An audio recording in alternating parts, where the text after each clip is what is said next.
नमस्कार दोस्तों, मेरे चैनल रामेश्वरम भक्ति चैनल में आप सभी का हार्दिक स्वागत है। दोस्तों, आप सभी को 8 मार्च 2024 महाशिवरात्रि पर्व की ढेर सारी शुभकामनाएं। दोस्तों, जैसे हम सभी लोग जानते हैं कि भगवान शिव के ऊपर बेलपत्री, भांग, धतूरा और मदार के पत्ते, मदार के पुष्प, समी पत्र, इन सभी पत्रों को चढ़ाने का बहुत बड़ा नियम है, बहुत बड़ा महत्व है। और भगवान शिव इन सभी पत्तों को चढ़ाने से बहुत ही ज़्यादा प्रसन्न होती हैं। तो दोस्तों, मैं आप सभी को बताना चाहती हूँ कि कुछ ऐसे पेड़ हैं जिनके पत्ते भगवान शिव के ऊपर चढ़ाए जाते हैं। दोस्तों, जैसे कि अधिकतर लोग इस बात को नहीं जानते हैं कि मतलब ऐसे कौन कौन से और भी वृक्ष हैं, ऐसे भी और कौन कौन से और भी पेड़ हैं जिनके पत्तों को भगवान शिव पर चढ़ाने का विशेष फल मिलता है और हमें चढ़ाना भी चाहिए। तो आइए हम उन पेड़ के बारे में जानते हैं, उन पत्तों के बारे में जानते हैं कि वो आखिर में कौन कौन से ऐसे पत्ते हैं जिन्हें काफ़ी लोग नहीं जानते हैं। तो आइए इसकी हम चर्चा करते हैं। आप लोग वीडियो में लास्ट तक बने रहिए। देखिए दोस्तों, भगवान शिव को भोलेनाथ कहते हैं। ये देवों के देव महादेव है। मानसिक तनाव दूर करने के लिए अगर आपका दुर्भाग्य पीछा नहीं छोड़ रहा है तो शिव भक्तों की शिवलिंग पर आम के पत्ते जरूर अर्पित करने चाहिए। आम के पत्तों को शिवलिंग पर चढ़ाने से दुर्भाग्य जो है कि सौभाग्य में बदलता है और मानसिक तनाव मनुष्य का दूर होता है। तो आम के पौधे से, आम के पत्ते से भी भगवान शिव बहुत प्रसन्न होते हैं और आपकी सभी मनोकामनाओं को पूर्ण भी करते हैं। तो आप सभी लोग जान जाइए कि भगवान शिव के ऊपर आम के पत्तों को भी चढ़ाया जाता है।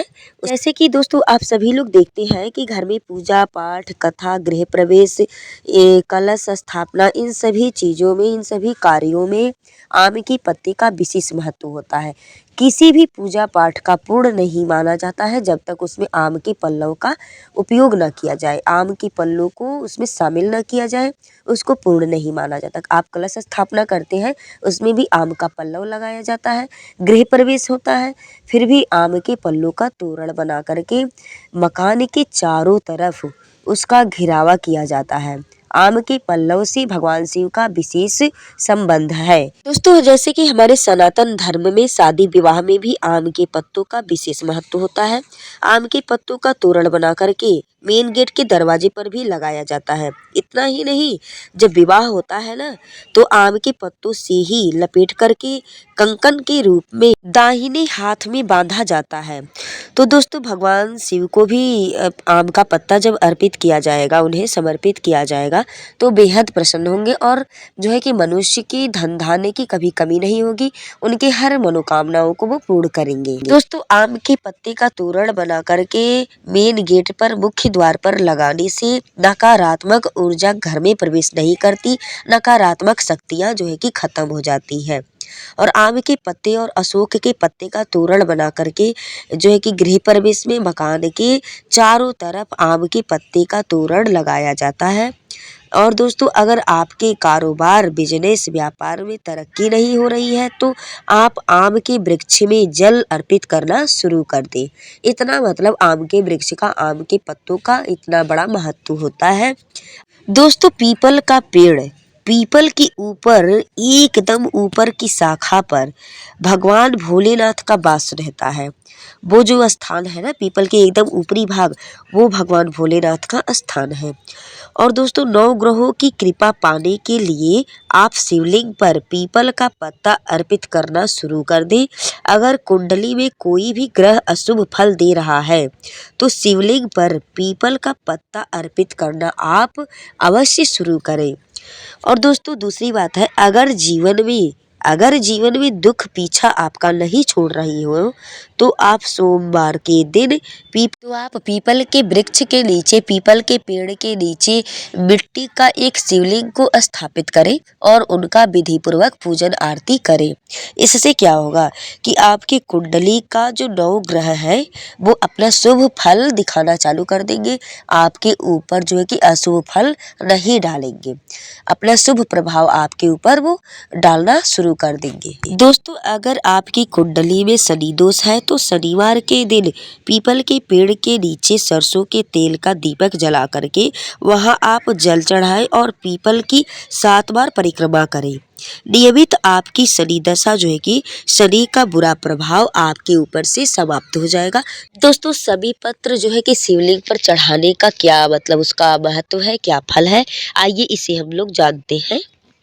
जैसे कि दोस्तों कुंडली में अगर शनि शुभ स्थिति में है आपके, तो अशुभ प्रभाव अगर आपके ऊपर डाल रहा है, आपके ऊपर मतलब अशुभ प्रभाव डाल रहा है, आपका कोई भी काम नहीं बनने दे रहा है, तो आपका शनि ग्रह मतलब अशांत है, समझ जाइए। तो शिवलिंग पर आप क्या काम करें कि शिवलिंग पर सभी पत्र अर्पित कीजिए, करना शुरू कर दीजिए। शिवलिंग पर सभी पत्र अर्पित करने से रोग और कलेश से भी मुक्ति मिलती है और विरोधी भी आपका कुछ बिगाड़ नहीं पाएंगे, विरोधी भी आपका एकदम से शांत रहेंगे। दोस्तों सभी का एक फूल जो है कि होता है, सभी के पौधे में फूल भी आता है, पुष्प, उसको आप एक पुष्प को ले ले और आप शिवलिंग पर अगर चढ़ाते हैं तो आपको अश्वमेघ यज्ञ करने का फल मिलता है। सभी पत्र जो होता है ना उसका फूल भी होता है, सभी के वृक्ष में आता है, उस फूल को अगर आप एक भी फूल शिवलिंग पर चढ़ा देंगे तो समझ जाइए कि अश्वमेघ यज्ञ करने के बराबर आपको उसका पुण्य मिलेगा, फल मिलेगा उसका। तो शिवलिंग के ऊपर सभी पुष्प भी चढ़ाया जाता है, उसका भी बड़ा विशेष महत्व है चढ़ाने का। दोस्तों शिवलिंग पर यानी भगवान शिव पर हम नीम के पेड़ के पत्तों को भी चढ़ा सकते हैं।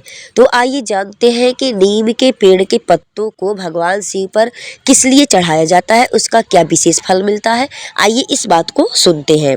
तो नंबर 1 है कि शिवलिंग पर नीम का पत्ता अर्पित करने से लंबी बीमारी से छुटकारा मिलता है। दोस्तों अगर आपको कोई लंबी बीमारी सता रही हो तो आप शिवलिंग के ऊपर नीम के पत्तों को चढ़ाना शुरू कर दीजिए। दूसरी बात, कुंडली में अगर राहु केतु या मंगल का दशा हो, राहु केतु या मंगल की दशा अगर आपकी खराब चल रही है कुंडली में, तो नीम के पत्तों का उपाय आप अधिक लाभ देगा आपको, नीम के पत्तों का उपाय आप करना शुरू कर दीजिए। तीसरी बात है, नीम का पेड़ घर से उत्तर पश्चिम या दक्षिण दिशा में लगाने से जो है कि शनि दोष दूर रहते हैं, शनि का दोष जो होता है शनि ग्रह का वो दूर होता है और पितृदोष भी आपका समाप्त हो जाएगा। नंबर 4 चौथी बात है, मेरी माताएं और बहनें मेरे इस बात को आप लोग ध्यान करके गौर से सुने। चौथी बात, नीम के पेड़ के नीचे चुपके से एक चौकोर चांदी का सिक्का बनवा करके और जो है कि गाड़ दें नीम के जड़ में, और वहां अगर घर की महिलाएं जो भी प्रतिदिन पूजा करें तो ऐसी महिलाएं यानी वहां पे जल चढ़ाएं तो ऐसी महिलाओं के पुत्र को कभी रोग या किसी बड़ी बीमारी नहीं सता सकती है, बड़ी बीमारी नहीं हो सकती है, क्योंकि नीम के पेड़ में माता शीतला का वास होता है। लेकिन यह उपाय महिलाएं करें, बिना किसी को बताए, चुपचाप इस उपाय को करना है। आइए दोस्तों अब हम जानते हैं कि नीम के दातुन से भी ग्रहों का क्या संबंध है, यानी नीम के जो दातुन किया जाता है उससे भी क्या हमारे ग्रह शांत हो सकते हैं, हमारे ऊपर ग्रहों का प्रभाव नीम के दातुन करने से क्या मतलब कम हो सकता है, तो अशुभ प्रभाव क्या हमारे ऊपर ग्रह दिखा सकते हैं, तो हमें नीम के दातुन को करना क्यों अनिवार्य होता है, आइए सुनते हैं। दोस्तों जैसे कि अगर मंगलवार के दिन नीम के पेड़ में जल अर्पित करके चमेली का तेल का दिया लगाएं तो आपके घर में कभी अमंगल नहीं हो सकता है, अमंगल मतलब कार्य नहीं हो सकता है। और दोस्तों दूसरी बात, जिन व्यक्ति का जन्म उत्तरा भाद्रपद नक्षत्र में होता है या जिनका राशि मकर या कुंभ राशि है, वे लोग नीम का पेड़ जरूर लगाएं, नीम का दातुन करें।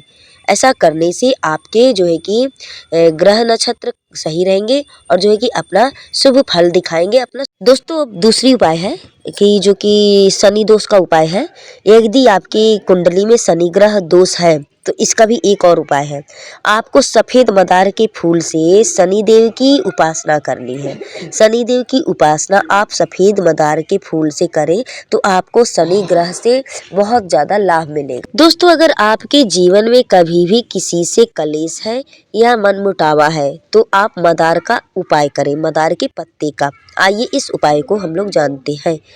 नंबर 1 है सफेद मदार का फूल या सफेद मदार यानी आक का पत्ता जरूर चढ़ाए शिवलिंग पर। शिवलिंग पर आपको सफेद मदार का पत्ता चढ़ाना है और आक के पत्ते यानी मदार के पत्ते में भगवान गणेश का वासा माना जाता है। यानी मदार के वृक्ष में मदार के पत्ते में भगवान गणेश जी का वास होता है। ऐसा करने से भगवान भोलेनाथ बहुत प्रसन्न होते हैं और जो है कि क्योंकि गणेश भगवान भगवान शिव के पुत्र हैं और आक का पौधा यानी मदार का पौधा घर के सामने लगाना चाहिए और इससे क्या होता है कि आर्थिक शुभ देता है ये। और अगर आक का पौधा घर से ईशान कोण में अगर लगा है तो यह परिवार की वृद्धि होती है। इससे यह परिवार वृद्धि का सबसे उत्तम उपाय है। आक के पौधे अगर घर के सामने हो तो किसी प्रकार की नकारात्मक ऊर्जा का प्रभाव आपके घर पर नहीं पड़ेगा। तो आप मदार का पेड़ मदार का पौधा जो है कि अपने घर के ईशान कोण में लगाएं, घर के सामने लगाएं। इसके बाद आप सभी लोग जानते हैं कि भगवान शिव के ऊपर सबसे महत्वपूर्ण बेलपत्री चढ़ाना होता है, भांग चढ़ाना होता है, धतूरा चढ़ाना होता है और मदार चढ़ाना होता है। मदार का पत्ता, धतूरा का फल और बेलपत्री यानी मदार का पुष्प, समी पत्र, समी पुष्प, इन सभी चीजों को भगवान शिव के ऊपर सभी लोग अर्पित करते हैं। भगवान शिव के ऊपर बेलपत्र चढ़ाने से जन्म जन्मांतर के पाप नष्ट हो जाते हैं। अगर आप कहीं किसी यात्रा पर जा रहे हैं तो शिवलिंग पर चढ़ा हुआ एक बेलपत्र आप अपने जेब में रख करके ले जाएं। चढ़ा हुआ बेलपत्र अपने जेब में रख लीजिए। यह एक आपके साथ कवच का काम करेगा। आपके साथ अगर शिव जी का एक बेलपत्र भी रहेगा तो क्या होगा कि आप जानते हैं कि बेलपत्री भी जो है कि भगवान शिव के त्रिकोण का आकार यानी भगवान शिव के तीनों नेत्रों का प्रतिनिधित्व है। बेलपत्री जो होता है त्रिकोण के आकार का होता है ना, वो भगवान शिव के तीनों नेत्रों का प्रतिनिधित्व है। और दूसरी बात, बेलपत्री का त्रिकोण आकार भगवान शिव के त्रिशूल का भी प्रतिनिधित्व है। दोस्तों, अगर आप किसी गंभीर रूप से घटना से भयभीत हैं, घटना जो है कि बार बार आपके साथ होती रहती है, तो आप एक उपाय करें। किसी को अगर बार बार चोट लगती है, दुर्घटना होती है, तो इस उपाय को आप लोग सुने। कुंडली में अगर मान लीजिए आपके शनि ग्रह है, शनि का दोष है, मंगल ग्रह अशुभ फल दे रहा है, तो आप क्या करें कि शिवलिंग के ऊपर बरगद के पत्तों को चढ़ाना प्रारंभ कर दें। बरगद के पत्तों को भी भगवान शिव पर चढ़ाया जाता है क्योंकि बरगद के वृक्ष को त्रिमूर्ति देव माना जाता है। दोस्तों, बरगद के वृक्ष में त्रिमूर्ति निवास करते हैं। बरगद का पेड़ त्रिमूर्ति का प्रतीक है।